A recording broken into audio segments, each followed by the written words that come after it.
The 8th episode of Queendom 2 streamed this Thursday, and once again, it's a shorter episode, about 100 minutes long, with half of the fantastic performances, the preps, and also details of the fan meetings for each groups. Now, something was a little weird with this episode, particularly with the confusing edits and subtitles being off, but that aside, it was a decent mix of kind of like this evil editing, some sentimentality, and the stage performances.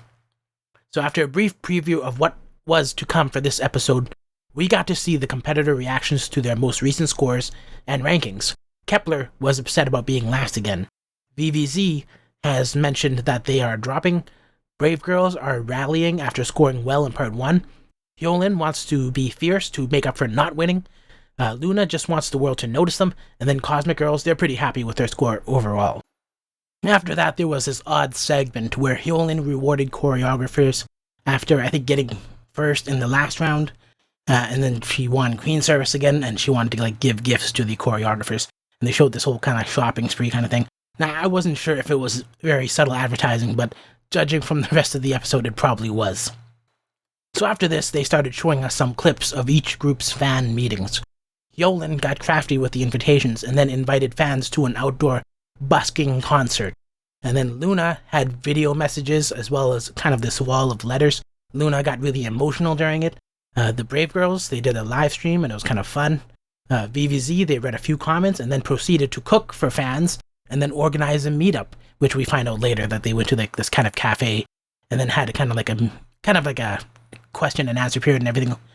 Kep1er, they had a prank fan meeting where they surprised people who showed up for a Kep1er Wadada dance class, and then what they did was they actually engaged with the people directly and asked them questions and stuff like that. And then they had Cosmic Girls, who originally thinking they were doing a kind of live stream meetup, were surprised by a live meetup where they actually also had a surprise of their own for fans by reintroducing Bona, the group center.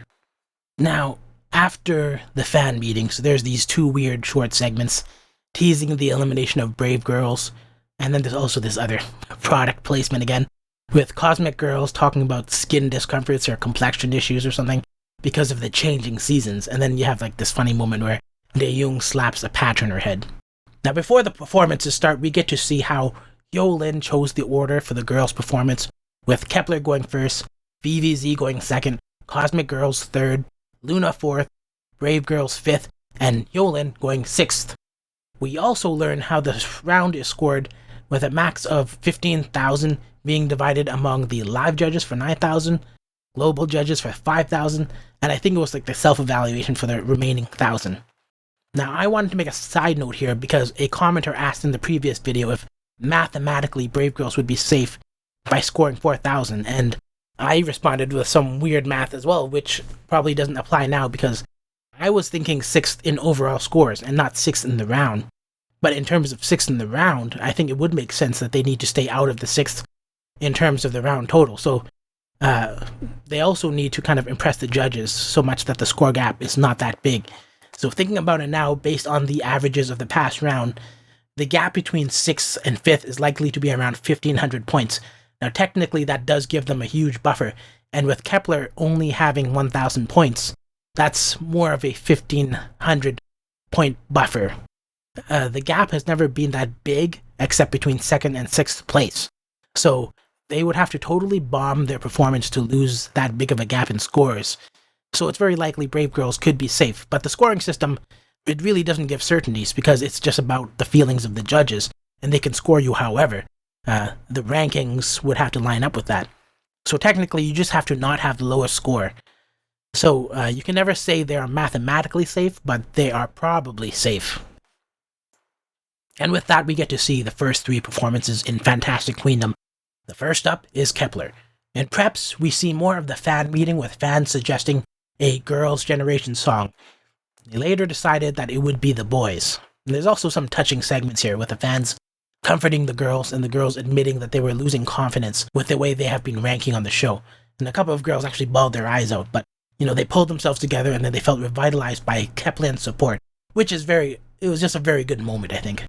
In the actual performance, it starts off kind of spooky, and everyone on the show was guessing kind of like this vampire theme, but the concept was just stylistic at the end, and there was no real story told. And I felt that while this was more polished than, let's say, their pool party performance or the previous one, it wasn't as well thought out, and I think it hovered a bit without enough changing focus. It basically started off very interestingly.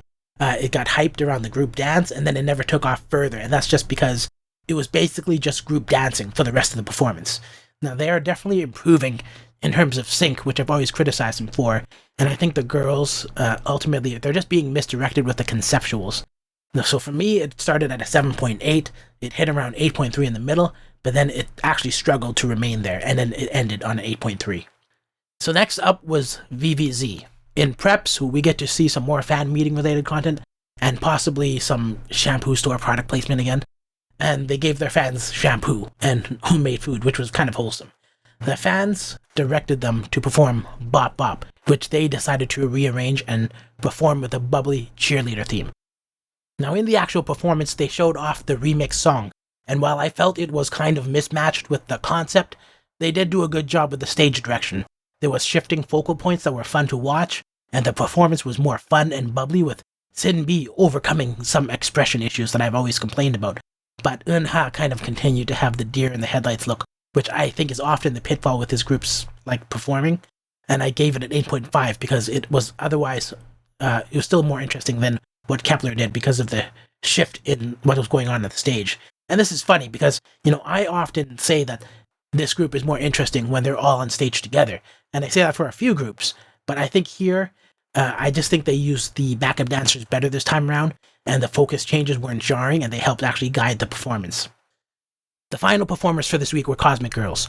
In preps, they decided on the song Pantomime, and also got a lot of feedback from their fans directly in a prepared package, which I think was a good idea by their fandom. It's unfortunate that this show has a time delay between when much of the competition is recorded and when the public can comment on it, because the competitors could benefit directly from the feedback. Now, for the concept, they wanted to do a carnival theme, and they had like aerialists teaching them how to do stuff. Now, Exy, she struggled here at first, and then Bona seemed to help her gain confidence. Now, it's interesting to me that this group has basically always had a new secret weapon character reveal every round, like some kind of like intense anime or something, but it seems to help them.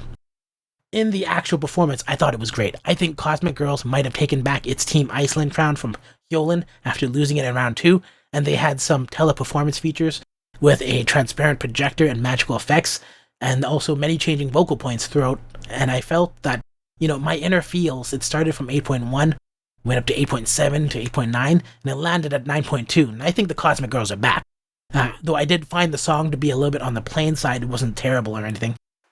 So with that, my preliminary rankings for FANtastic puts Cosmic Girls in the first place, VIVIZ in second place, Kep1er in third place, and if I were to make predictions, I think Luna could probably steal second place, Hyolyn could take third, and Brave Girls could be anywhere between 4th to 6th, but it's very likely they could end up in 6th place. Now, mainly, the Brave Girls have to beat Kep1er. And the unit rounds point benefit isn't much compared to like other performers, but for Kep1er, they have a 3,000 point advantage against them. And it's very likely Brave Girls will be safe with this 1,500 point safety buffer if they perform the worst. Of course, when previews come around, we do see that they had a malfunction during the performance. Now, could this be so devastating that the judges subtract a crazy amount of points and that kills their advantage? Who knows? But I believe that they will be safe because, Kep1er didn't outperform Cosmic Girls and VIVIZ, and Hyolyn and Luna, they barely miss. So if they didn't outperform Cosmic Girls and VIVIZ, that puts them in third place. And like I said, there has never been a point gap that big between anywhere but 2nd and 6th place. And so it's very likely that Brave Girls could be safe if they themselves don't completely bomb. So in closing, it looks like this part of round 3, Cosmic Girls finally reclaimed their improvement status, having previously dropped in my own personal rankings from a 9.1 to 7.8 in round 2, now they're back to a 9.2. VIVIZ also improved again, going to 8.5, and they've also always improved. And, while I'm still bothered by their expression issues, they are improving and are slowly lining up to my original expectations for them.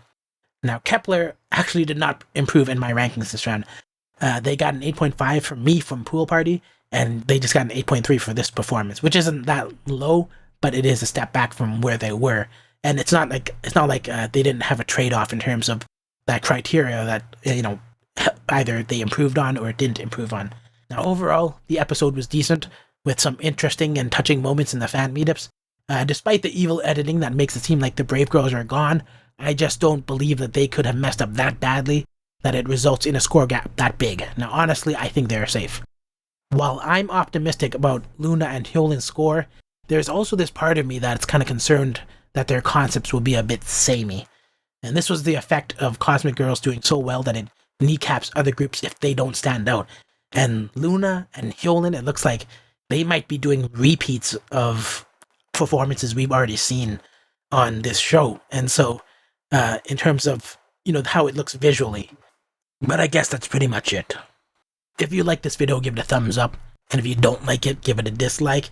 Let me know why in the comment box down below. And finally, if you're not subscribed and you like this kind of video and want to see more of it, consider subscribing, and then I can see you in the next video. And also, don't forget, if you are not familiar with this coverage, I always link to the bottom my whole page of Queendom stuff, and you can see my consistent kind of coverage of it from beginning to end, and you also see where to find videos if they are banned. And also, the other versions that I upload to BitChute, they actually have like this slightly different editing because I have to make this approved by YouTube.